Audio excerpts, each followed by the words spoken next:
Andrea, who is our next respondent, as I mentioned, has been with BP. She was, up until recently, the Government Relations Manager at BP Solar, but is on to comment for the next little while to the Clean Energy Council, which is an amalgamation of the Australian Wind Energy Industry Association and the Australian Business Council for Sustainable Energy. It's an organisation representing over 400 businesses with an interest in renewables. Andrea has been employed prior to that with BP for almost 19 years, and during that time was involved in both commercial, logistical and operational experiences within the various roles in BP. And thank you everybody for coming here tonight. I think it's absolutely fantastic to see so many people interested in the clean energy space and the renewable energy sector. As Eric indicated, I've just recently started at the Clean Energy Council, been there almost 2 weeks now, and what I can tell you certainly is that the 16 people that are working there currently are very, very passionate and committed to moving the agenda forward for the clean energy sector, and certainly the 450 members that are part of the Clean Energy Council. The sun doesn't shine at night, no surprises. We're working on that, working on the lunar PV technology, if you like.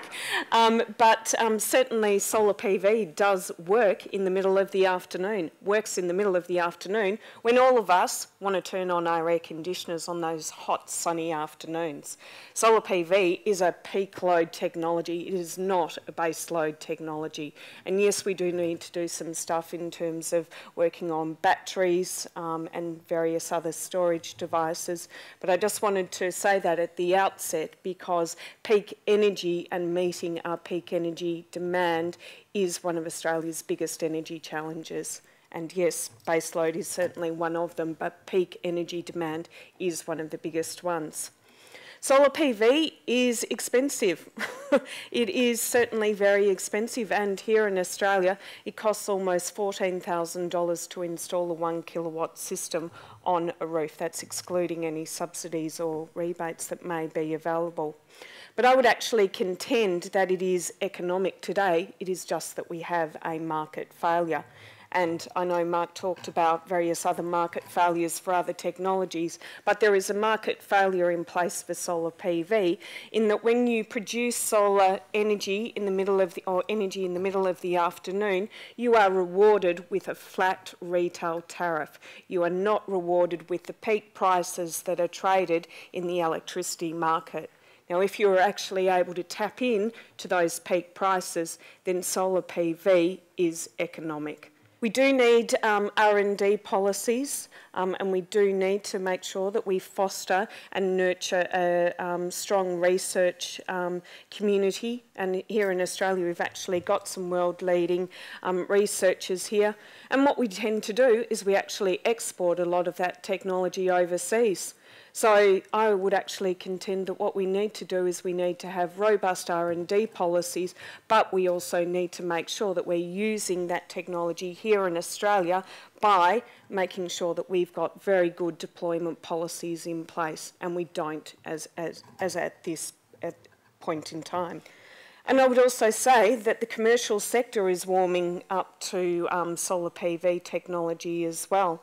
And some of the biggest brand names in Australia that probably take around about 80% of your wallet every time you go shopping, I know they certainly do out of my wallet, are starting to think about solar PV technology, which is really, really encouraging. So in essence, everybody can become the CEO of their own power station, whether you're sort of the managing director of XYZ organisation, whether or not you're the manager of a swimming pool centre, or whether or not you actually own your own home. We can all actually be the CEO of our own power station. And I think we need to start thinking about it in those sorts of terms.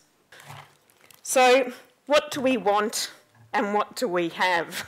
I think there's a big gap between what we want and what we have. What we want is a gross feed-in tariff. That is a tariff that remunerates or rewards you for producing energy from a solar PV system at a high rate. We want a long-term commitment. We want a gross feed-in tariff in place for a minimum of 15 years, ideally 20 years, and we want that feed-in tariff policy open to all sectors of the economy, not just the residential and domestic sector.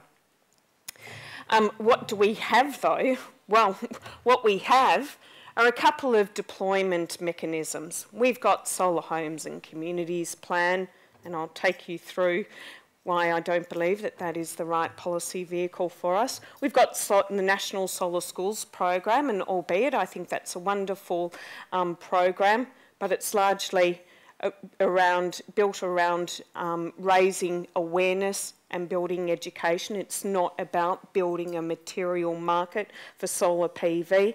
And we also have the Solar Cities program, which is not just about solar PV, it's about energy efficiency, it's about pricing trials, smart metering, solar hot water. It's about a number of things, and it is not utopia for the solar industry. It will deliver probably around about 5,000 new solar systems to new rooftops. That's it. Certainly not the 1 million rooftops that we're asking for. We have, and lots of other people will talk about emissions trading, or what's the new acronym, Carbon Pollution Reduction Scheme this week. They'll call it something else next week.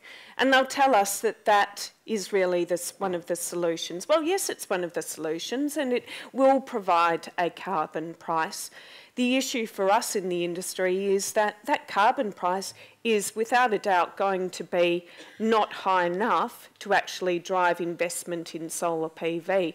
We would need a carbon price high enough to dislocate the Australian economy in order to actually deliver a sustainable industry and a sustainable market for us. So then we come to the renewable energy target. And the renewable energy target will, as Martin indicated, drive significant investment in the wind industry because it's least costly to solar PV. And I would actually contend that we need to change the renewable energy target to the wind energy target, or WET as an acronym. So that's really all I wanted to say to you. I know you've probably all got a number of questions for Mark and Martin, of course. But I do want to leave you with the thought that I am only one person in the solar industry advocating and lobbying on behalf of the industry, and I know that there are some other people, and equally the gentlemen sitting up there are only one person themselves and are doing what they can. I would encourage you all to take the opportunity to meet up with your own member of Parliament, be it federal or state, and say what's on your mind.